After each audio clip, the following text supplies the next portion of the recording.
38 ministres, dont 2 secrétaires d'État. Voilà le nombre de ministres qui composent désormais le nouveau gouvernement du Mali. Un gouvernement de mission qui hérite de plusieurs dossiers chauds qu'il va falloir traiter et surtout régler. Parmi les défis de l'heure, il y a notamment la crise de l'école, la sécurité, la relation religion et politique, mais surtout la cherté de vie. Des défis qui suscitent débats et interrogations, car tout est devenu prioritaire à l'heure actuelle. Pour parler de ces défis qui attendent le nouveau gouvernement, votre émission Entre nous pose le débat, les idées de construction et surtout des propositions de solutions de sortie de cette crise multidimensionnelle. Voilà ce que nous attendons de la discussion qu'on va mener dans ce numéro. Nos invités pour en parler sont Mahamadou Diouara, Mama Kouyaté Doumbia, Mohamed Chérif Aïdara. Bonjour, bonsoir, tout dépend de l'heure à laquelle vous nous regardez et dans quelle partie du monde vous nous suivez. En tout cas, nous vous remercions de votre constante fidélité au programme de TM2. Bienvenue à tous. Bonsoir, chers invités. Bonsoir. Merci d'avoir répondu à notre invitation. Et pour nos téléspectateurs, je le disais à l'entame de cette émission, nous avons sur le plateau Mama Kouyaté Doumbia. Vous êtes la présidente de la plateforme Femmes Leaders du Mali. C'est bien ça? Bonsoir. Bonsoir. Et bienvenue. Merci beaucoup. Et juste en face de vous, nous avons Mohamed Chérif Aïdara. Vous êtes du Conseil national de la société civile. Bonsoir. Bonsoir. Et bienvenue. Merci. Et à vos côtés, nous avons Mahamadou Diouara. Vous êtes sociologue. Bonsoir. Ouais. Bonsoir. Et bienvenue. Merci à vous. Cela dit, avant d'ouvrir la discussion, je vous propose dans un premier temps ce premier extrait vidéo. On revient juste après sur le plateau. Aujourd'hui, quand on prend les secteurs prioritaires de la nation, de la santé en passant par l'éducation, les réformes institutionnelles, là on devrait mettre l'accent surtout sur ce qu'on appelle l'éducation. Parce que plus que jamais, l'éducation aujourd'hui est ce qui nous unit le plus dans notre diversité. Et je souhaite sincèrement, vivement, que s'instaure dans les ères à venir un climat de paix et un accord définitif entre les anciens signataires et le gouvernement actuel pour que l'éducation ou le droit de l'enfant à l'éducation soit une réalité au Mali, car l'éducation, c'est ça la base, bien sûr. Il faudra voir ce qu'on appelle cette crise au-delà de cette année seulement. Donc moi, je suis optimiste et évidemment qu'on peut trouver ce qu'on appelle une solution très concrète avec cette équipe gouvernementale qui, aujourd'hui, en regardant les profils des uns et des autres, on peut dire que c'est une équipe dynamique. Donc on peut trouver une solution cette année et sauver l'année scolaire. Au niveau des négociations, faire ce qu'on appelle un vrai dialogue autour des différentes revendications pour conclure, pour avoir une conclusion vraiment à long terme. Il faudrait d'abord placer le gouvernement dans son concept réel, parce que si vous prenez la constitution du Mali qui est un document politique, donc il y a eu une certaine ouverture politique, mais la Constitution également est un document juridique qui parle des institutions et du rôle de chacune des institutions. Le gouvernement fait partie de l'attelage qu'on appelle le pouvoir exécutif, c'est-à-dire le président de la République et le gouvernement. Il y a ensuite d'autres attellages, comme le pouvoir législatif, qui vote les lois, contrôle l'action gouvernementale et évalue les politiques publiques qu'on appelle l'Assemblée nationale. Et il y a le pouvoir judiciaire à travers les cours et tribunaux, cours suprêmes, cours constitutionnels et haute cour de la justice qui est indépendant des deux autres pouvoirs. Donc en réalité, cette mission de satisfaire les besoins essentiels des populations maliennes ne dépend pas exclusivement du gouvernement. Le gouvernement est à sa place en tant qu'élément du pouvoir exécutif, mais ces actions doivent être contrôlées par le Parlement. Et je pense que pour que ce gouvernement puisse atteindre les objectifs recherchés, c'est d'abord très rapidement de pouvoir amener le dialogue. Quand on parle de dialogue, il faudrait qu'il soit inclusif, que tous ceux ou toutes celles qui peuvent apporter quelque chose à notre pays puissent y adhérer. Une fois que ce dialogue est établi, ça veut dire qu'on aura en ce moment la chance de pouvoir établir les relations de confiance entre l'opposition et la majorité, la société civile et les organisations socio-professionnelles qui sont représentées par les différents syndicats. Donc je pense que pour que ce gouvernement puisse atteindre son objectif, il faut que très rapidement, il puisse rétablir la confiance entre les citoyens et l'État. Autrement dit, rétablir le cordon ombilical entre les citoyens et l'État.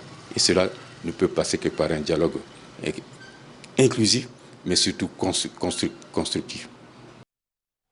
Voilà à l'instant des propos recueillis par Astanso. Mahamadou Diouara, vous êtes sociologue. En votre qualité de sociologue, vous avez un regard, j'imagine, holistique de la chose pour nous parler de ces défis.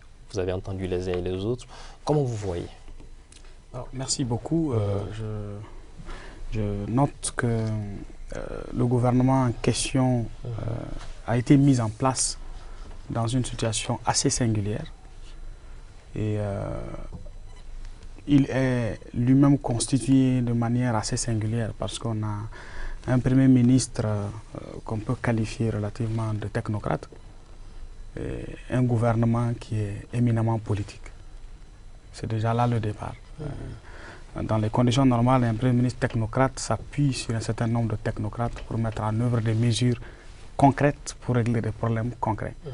Mais quand le gouvernement est constitué avec une très forte dimension politique, il y a beaucoup de représentation à l'intérieur du gouvernement. Donc du coup, ça peut être un certain risque pour l'efficacité qu'un Premier ministre technocrate voudrait. Mais je pense que c'est, je ne sais pas, mais je me permets de spéculer. Je pense que c'est peut-être un peu de palliatif à ça que le Premier ministre a décidé de garder le ministère de l'économie et des finances dans son portefeuille. Je ne sais pas, mais je me permets de réfléchir là-dessus.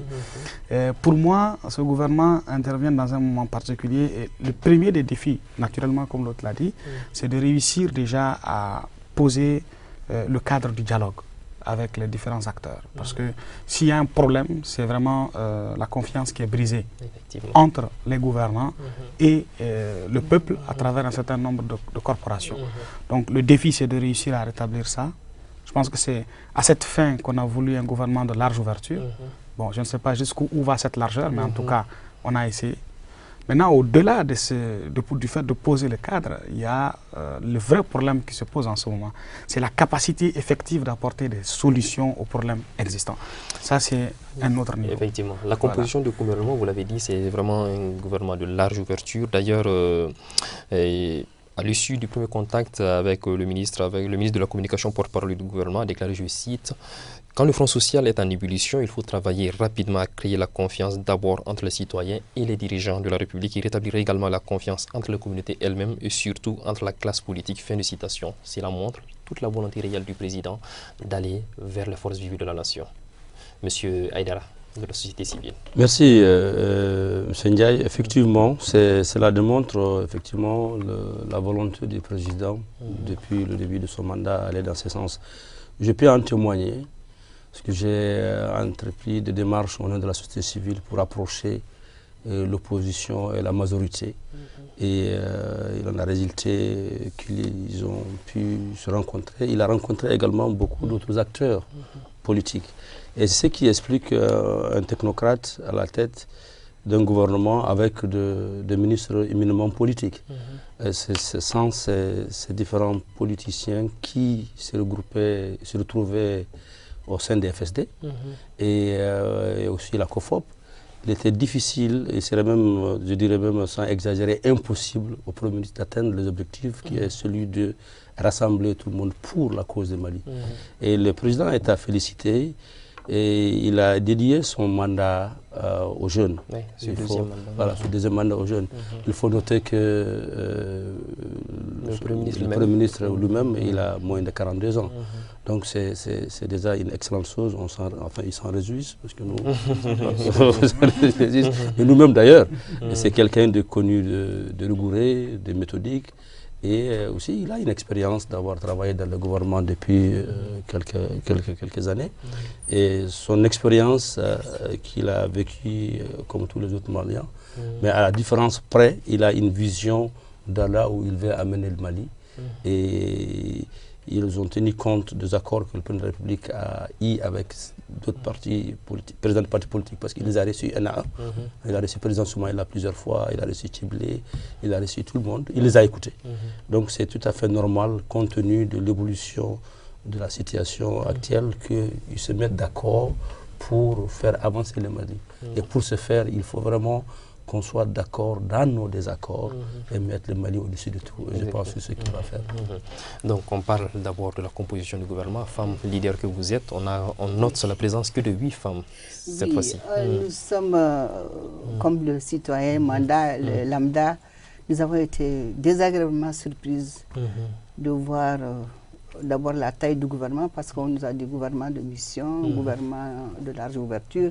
Finalement, on ne sait même pas quel terme approprié, quelle définition on va donner. La deuxième chose, c'est l'absence des femmes. Et ça, c'est non, pas l'absence, la représentativité. L'absence des femmes, je vous dis l'absence des femmes. Parce qu'on a violé la loi 052. Et cette loi dit que pour toutes les nominations, c'est une question de genre, hein, qu'on ne peut plus nommer à 100% d'hommes, 100% de femmes, sans qu'il y ait un quota de 30% de représentation. Et aujourd'hui, dans la situation actuelle du Mali, nous avons besoin de toutes les filles et de tous les fils du pays. Bon, tout le monde ne peut pas être ministre, tout le monde ne peut pas être député, mais que les femmes soient à différents niveaux de responsabilité. Et si on parle de niveau, ce n'est pas seulement à Bamako, dans le gouvernement et autres, c'est partout.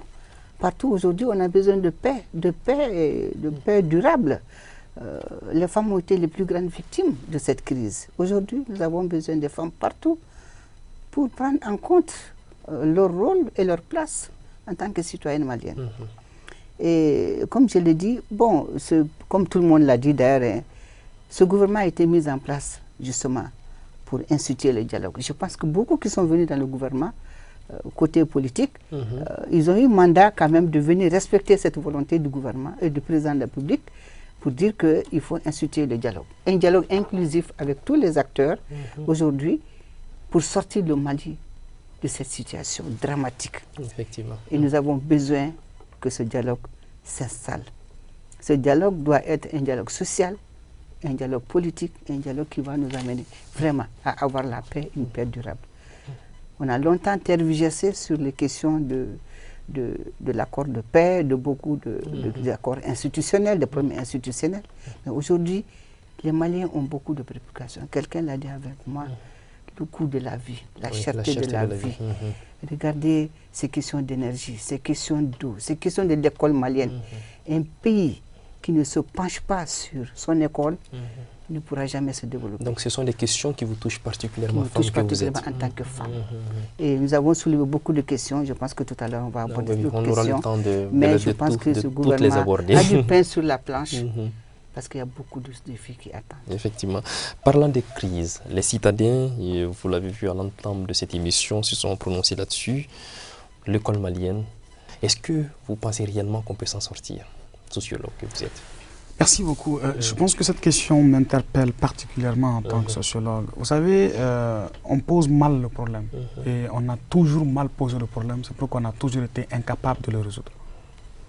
Quand on parle d'école, on parle de construction humaine. On parle donc de socialisation. Et la socialisation n'est pas un exercice que n'importe qui peut faire ou qui nécessite juste une petite technicité. Non, non, non. Une nation se définit. Quand elle se définit dans ses valeurs, dans ses ambitions, dans ses aspirations, elle choisit le type de citoyen qu'il lui faut pour être ce qu'elle veut être. Quand elle sait le type de citoyen qu'il lui faut, elle construit le type d'école qui peut construire ce type de citoyen. La grande question à laquelle nous n'avons jamais voulu répondre, c'est quel Mali nous voulons. Parce que c'est le Mali que nous voulons qui déterminera le citoyen dont on a besoin, et c'est ce qui va déterminer l'école dont on a besoin. Je vous donne juste quelques éléments de repère. Vous savez, quand la première école française a été installée en Afrique, c'était au Sénégal. À l'inauguration, le maréchal Faidherbe a dit voilà, nous allons, que l'Afrique produit des hommes, et par le biais de l'école, nous allons en faire des Français soumis et fiers de l'être. Ils ont construit l'école pour fabriquer, former des intellectuels qui allaient être des commis de l'État français dont l'État colonial avait besoin pour administrer les autres Afriques. C'est pourquoi le niveau maximum d'études était instituteur. C'est pourquoi on les enseignait que leurs ancêtres étaient des Gaulois. C'est pour cela qu'on les faisait chanter la Marseillaise tous les jours, entre autres. Quand le président Modibo Keïta est venu, il a dit nous allons bâtir une république socialiste. Et en 1962, il a fait une réforme de l'éducation pour faire une école socialisante. Et il a pris pour leitmotiv l'enseignement de masse et de qualité. Il a dit, nous avons besoin d'une économie affranchie. Il a créé des écoles de formation d'ingénieurs, des écoles de formation de médecins. Il a créé les écoles de formation de techniciens et des ingénieurs d'agriculture. Parce qu'on avait besoin de ces compétences pour l'économie.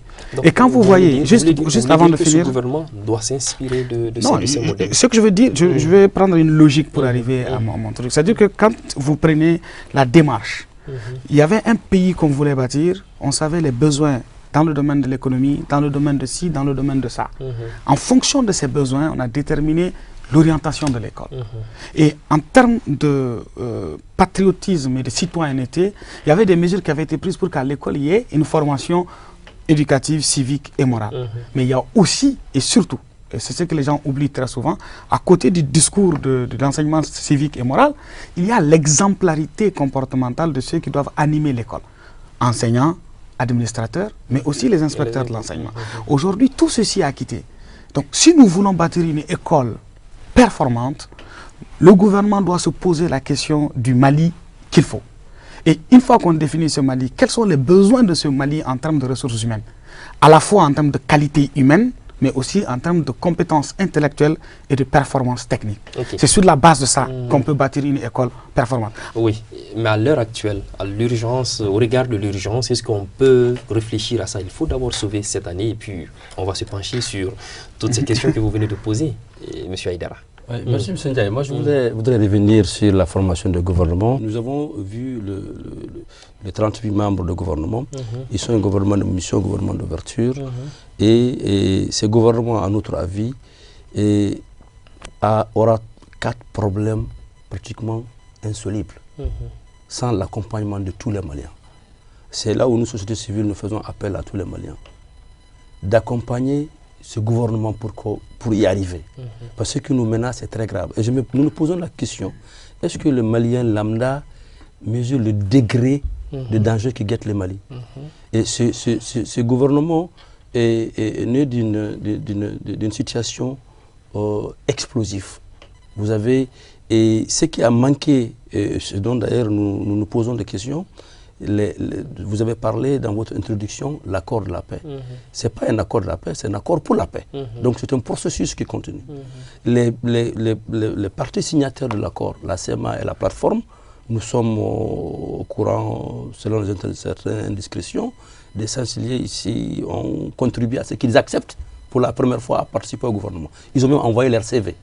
Nous nous posons la question de la société civile, pourquoi ils n'ont pas été inclus dans ce gouvernement.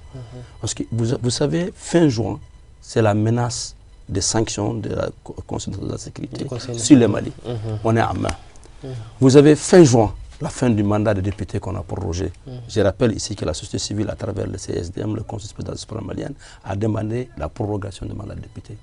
Vous avez fin juin, on aurait dû finir avec la révision constitutionnelle.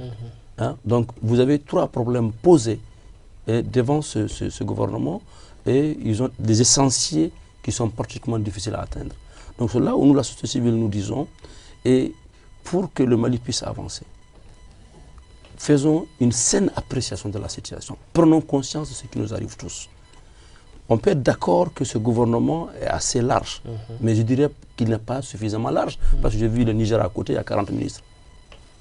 Mais alors, comme vous l'avez dit aussi, il ne s'agit pas de la taille. De la taille du gouvernement. Mais non, il peut être large parce qu'on a besoin de l'inclusivité. Voilà. Il a remarqué quand même que c'est la première fois qu'on voit quelqu'un, un religieux dans le gouvernement. Je ne parle pas de ministre chargé de la religion et des cultes. J'ai bien compris. Vous avez bien compris. Donc c'est un gouvernement d'apaisement, d'union pour aller vers un consensus sur ce que nous voulons pour le Mali. Il est temps que le Mali et les Maliens ont leur programme. C'est ce que nous voulons pour le Mali.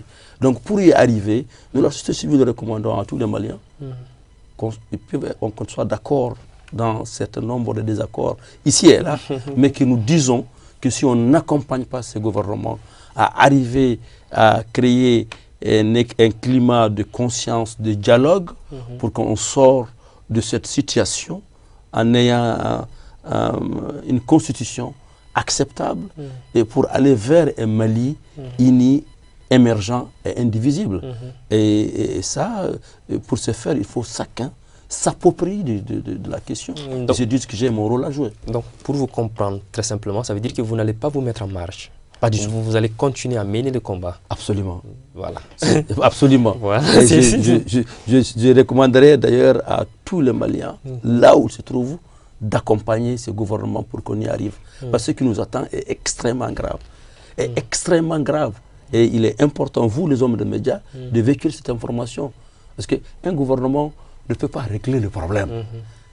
Vous savez, tous ces partis politiques là réunis, ils ne font que 25% de la population. 75%, c'est ça la société civile. Donc, je vous donne un petit exemple, en une minute. Et un jour, un instituteur rentre dans sa classe, il dit, OK, on va faire des photos pour les cartes scolaires. Il dit, ah, mais il nous faut un photographe. Il fait venir le photographe. Il dit, photographe, on veut faire des cartes scolaires par élève. Le photographe dit, OK, bon, mes photos sont à 2000 francs. Il dit, ça, c'est trop. C'est toute l'école. Alors, il dit, d'accord. Il est d'accord pour 500 francs la carte. Alors, les élèves rentrent à la maison. Non, le maître sort de sa classe, va voir le proviseur. Il dit, les photos, qu'est-ce qu'on va faire? Le photographe est d'accord pour 500. Il dit, on le fera à 1000 francs. L'élève va à la maison, dit à sa maman, que maman, on doit faire des cartes. Elle a mis 500 francs. Alors, la maman aussi a mis 500 francs sur la carte, qui a fait 2000.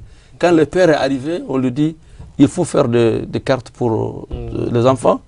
Il dit, mais c'est comme il dit 2000. Il dit, mais c'est pas possible. Vous voyez, donc c'est que chacun de nous doit se sentir concerné pour la construction du Mali. Que vous soyez d'accord avec le gouvernement, avec le président, avec le Premier ministre, cela n'est pas la question. On n'est plus un peuple normal. Nous sommes, le Mali et les Maliens est devenu un peuple, un pays anormalement normal. Donc les crises, on l'a cité tout à l'heure, on parle de l'éducation et il a parlé tout de suite aussi de la révision constitutionnelle. Mais je vois dans votre introduction, vous vous êtes arrêté aussi sur la sécurité. Et est-ce que vous pensez que ce gouvernement peut relever ce défi? Oui, je voulais juste faire une boutade par rapport à son exemple pour dire que ça prouve que la corruption est généralisée. Et c'est une gangrène pour notre pays. Comment s'en sortir?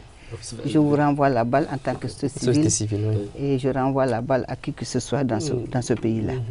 Moi, je voulais juste parler il a parlé de l'école malienne. Je voulais juste faire une phrase sur l'école malienne. Il a fait toute une histoire, l'historique de l'école malienne. Moi, je commence pendant les événements de mars 91.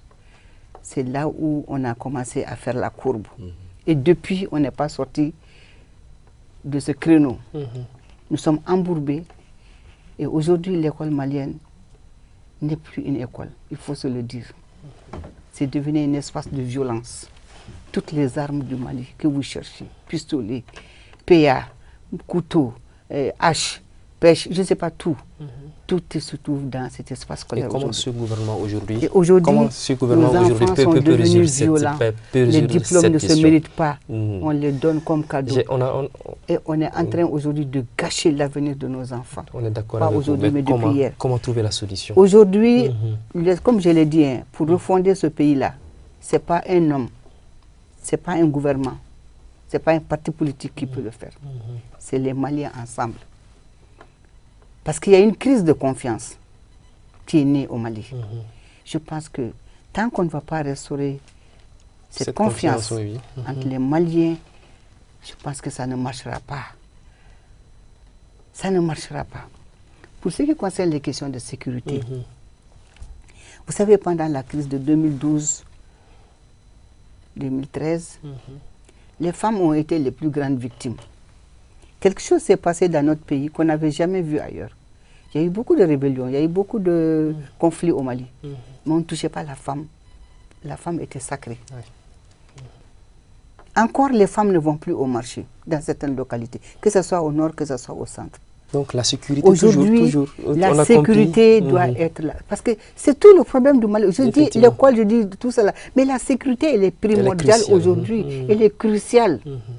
La sécurité, et je pense qu'il faut donner confiance. On a compris. On n'a pas assez de temps. Non, j'ai compris. Je voulais juste dire qu'il faut quand même aider, accompagner les forces armées de sécurité qui souffrent aujourd'hui. Ce n'est pas parce qu'ils ont porté des tenues qu'ils ne doivent pas certaines considérations. On doit les soutenir. L'argent, le budget qui est débloqué pour ces militaires, il faut que ça soit utilisé à bon escient. Toujours restons sur le pouvoir sécuritaire. Est-ce que le gouvernement ne devrait pas plutôt se pencher sur cette question? Je travaille beaucoup sur les questions de sécurité. Je parcours le terrain. Je travaille avec les acteurs de la sécurité directement sur le terrain. J'ai même participé à l'élaboration de certains documents. Comment le gouvernement peut travailler de façon concrète? Moi, je dis, nous sommes dans un processus de reconstruction du secteur de la sécurité. Il y a le processus de la réforme du secteur de la sécurité qui est en cours. Je pense que c'est ce processus qu'il faut trouver le moyen d'accélérer. Pourquoi? Parce que c'est le paradigme même de la sécurité qui doit changer. On n'est plus dans la sécurité classique, on passe aujourd'hui à la sécurité humaine qui inclut les services sociaux de base, qui inclut la participation de la société aux services de sécurité et qui distingue les activités de défense de celles de la sécurité de façon claire. Et je pense que ça participe aussi en même temps à la problématique du développement humain. Donc c'est ce paradigme qu'il faut trouver le moyen de matérialiser. En fait, qu'est-ce qui se passe? Ce qui se passe, c'est que nous avons une armée, c'est-à-dire que c'est des positions militaires qui sont envoyées dans des zones civiles. Ces positions militaires sont dans une dynamique plutôt statique que mobile. Leur construction répond à l'esprit de l'armée classique, de la défense classique, où l'armée s'installe dans ces positions, défend un territoire. Aujourd'hui, on a un ennemi hybride. À l'intérieur de la communauté, dynamique, très mobile, très subtil et capable à tout moment de versatiliser. Comme pour citer encore Aïdara, voilà. Nous sommes dans un pays anormal. Voilà, donc on va dire ça comme ça, un pays anormal. Est-ce que vous voyez? Donc, ce qu'il nous faut, c'est d'avoir un système de sécurité qui allie bénéficiaires du service de sécurité, acteurs du service de sécurité et gouvernants des services de sécurité. Je ne sais pas si vous voyez. Il faut que ceux qui gouvernent la sécurité, ceux qui font la prestation de services de sécurité et ceux qui bénéficient des services de sécurité rentrent dans un cercle cohérent et que à la fois l'information, l'organisation, les déploiements puissent être bien faits. Tant qu'on ne rentrera pas dans ça, il nous sera presque impossible d'anticiper sur des initiatives hostiles comme celles qu'on a connues dernièrement. Et ça, c'est un gros défi pour le nouveau gouvernement, de pouvoir accélérer la RSS, parce que très malheureusement, dans le cadre de l'accord pour la paix et la réconciliation nationale, les groupes armés sont en train de poser un blocus pour empêcher l'effectivité du DDR, qui est une condition importante pour avancer vers la RSS. Et je pense qu'à ce niveau-là, il faut que la communauté internationale s'engage à faire quelque chose. Donc si nous voulons une sécurité, il faut une sécurité malienne. Cette sécurité malienne se fait par une reconstruction du secteur de la sécurité. Le président Ibeka en a pris l'initiative avant l'accord d'Alger, parce qu'il faut rappeler que le décret qui crée le Conseil national de la réforme du secteur de la sécurité date d'avant l'accord, mais l'accord a demandé d'élargir. Donc ça veut dire qu'il y a une volonté politique. Il y a un commissariat qui a été mis en place. Mais ils sont butés aujourd'hui à l'agenda parce que les groupes armés qui ont été intégrés dans ce processus-là sont en train de faire un blocage. Donc je pense qu'à un moment donné, il faudrait qu'on prenne les dispositions qu'il faut et qu'on tape du poing sur la table pour qu'on puisse avancer. Parce que ce sont les vies maliennes qui sont en jeu. C'est l'avenir du Mali qui est en jeu. Exactement, M. Aïdara. Avant de parler de ça, je voudrais rebondir sur la sécurité. Si on rebondit chaque fois, le temps qui nous est imparti, on risque de le dépasser. C'est très important de 1 minute sur ce que je suis important. Rapidement. Alors, il faut que le Mali s'approprie de son programme pour le Mali. Et c'est ce programme pour le Mali, et c'est ce que le président de la République a voulu mettre en place dès son premier mandat. Donc qu'est-ce que vous proposez en tant que société civile? Ce que nous proposons en tant que société civile, c'est ce gouvernement de mission et en fait une priorité. Vous savez, c'est une illusion de penser que quelqu'un peut te protéger contre ton voisin. On a compris tout ça. Alors, donc ce gouvernement de mission, c'est réunir tout le monde, prendre les préoccupations de tout le monde qui est pratiquement connu et qu'on convient d'une constitution et d'une feuille de route ensemble, inclusif. Désormais, voilà ce que veut le Mali, voilà ce que nous allons faire, et ce serait fait par les Maliens Donc je dirais à ce gouvernement, je suis très heureux que M. le Premier ministre a gardé le poste de ministre des Finances. Parce que l'argent de l'État, il connaît bien comment est-ce qu'il a pu maintenir le Mali avec ce que nous vivons comme insécurité, instabilité, et qu'on est quand même troisième économie dans la zone MOA. C'est à féliciter. Donc on est au moins rassuré en étant le même Premier ministre qui garde le poste. Si on ne revient pas au deuxième, on sera premier. Inch'Allah. Ok, parlons maintenant du volet cherté de vie. Il l'a évoqué tout à l'heure dans son intervention. Yaya Sangaré, le tout nouveau chef de communication, d'ailleurs, je le qualifie ainsi, l'a déclaré et il dit tous les membres du gouvernement ont été invités à travailler dans l'action et surtout à faire en sorte qu'on puisse dégager des économies et réduire le train de vie de l'État afin que ces économies puissent servir à travailler et à investir dans les secteurs sociaux de base tels que l'éducation, la santé, l'eau et l'eau potable. La volonté y est. En entendant des propos comme ça. Moi, je vais commencer par dire que ce n'est pas la première fois que dans le régime d'Ibrahim Boubacar Keïta, le gouvernement essaie de réduire le train de vie. Je pense que quand Tatamli est venu, il a pris certaines mesures dans ce sens. Quand Moussa Mara est venu, il a pris un certain nombre de mesures. D'ailleurs, les mesures qu'il a eu à prendre ont permis de faciliter l'augmentation de 3% sur les salaires. C'était du concret. Donc on ne peut pas dire qu'il n'y a pas tout à fait je veux dire, que ce n'est pas possible ou qu'ils ne vont pas le faire. Je pense qu'il faut donner le bénéfice du doute, observer, mais rester vigilant. Si d'aventure ils ne le faisaient pas, on ne se manquera pas de le leur rappeler. Mais moi je pense également que le gros défi de la cherté de la vie ne réside pas dans le train de vie du gouvernement. Le gouvernement, tout au plus, c'est 40 personnes. Je ne pense même pas qu'on ait encore atteint ce nombre jusque-là, mais tout au plus, c'est 40 personnes. 40 personnes peuvent être très budgétivores, je suis tout à fait d'accord. Mais la cherté de la vie réside à un autre niveau de gestion de l'économie publique. Aujourd'hui, on n'a aucun mécanisme de régulation. Nous sommes à la merci des commerçants dans un capitalisme aveugle et fou. C'est là où il y a un vrai problème. Je pense que le gouvernement va devoir s'attaquer réellement à la question en faisant en sorte de mettre en place un système qui permette d'équilibrer les prix des produits de première nécessité. S'il faut faire des subventions, il faut faire des subventions équilibrées sur l'étendue du territoire. Il faut agir sur le transport, il faut agir sur le carburant qui sont des facteurs transversaux et qui agissent sur tous les prix. Et il faut faire en sorte que dans toutes les parties du Mali, les mêmes produits aient les mêmes prix. C'est possible. C'est une question de volonté politique, c'est une question d'organisation technique. Je pense que c'est à ce niveau qu'il faut travailler. Si on arrive à bien gérer à ce niveau, je ne pense pas que le coût de fonctionnement du gouvernement va empêcher que les Maliens vivent bien.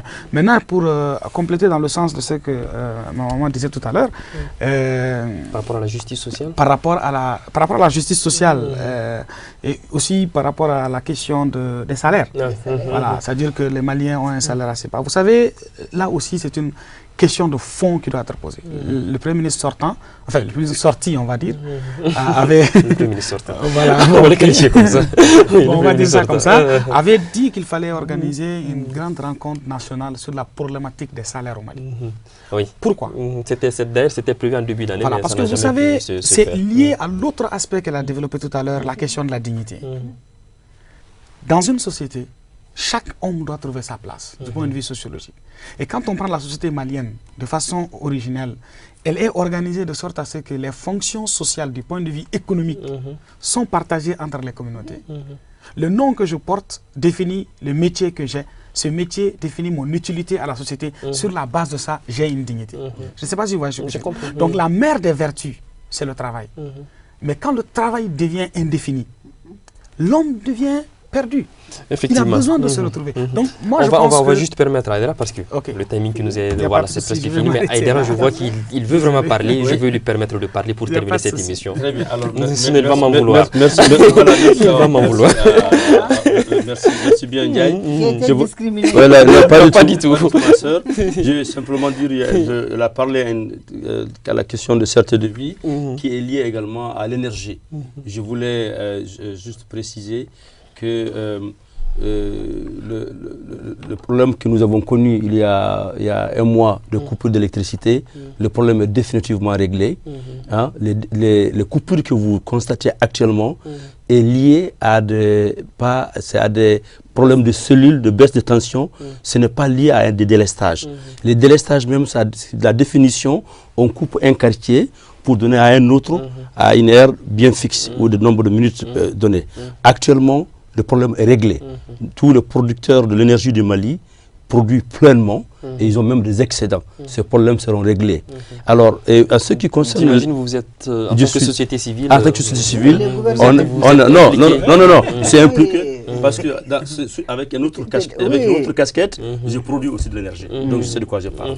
Ok. Alors je parle au nom de ma société, donc je sais de quoi je parle. Alors pour l'impact de l'économie également, le Mali est le seul pays jusqu'à aujourd'hui, depuis plus de 15 ans, n'a pas augmenté le prix de kilowattheure. Donc ça aussi c'est à saluer. C'est à saluer.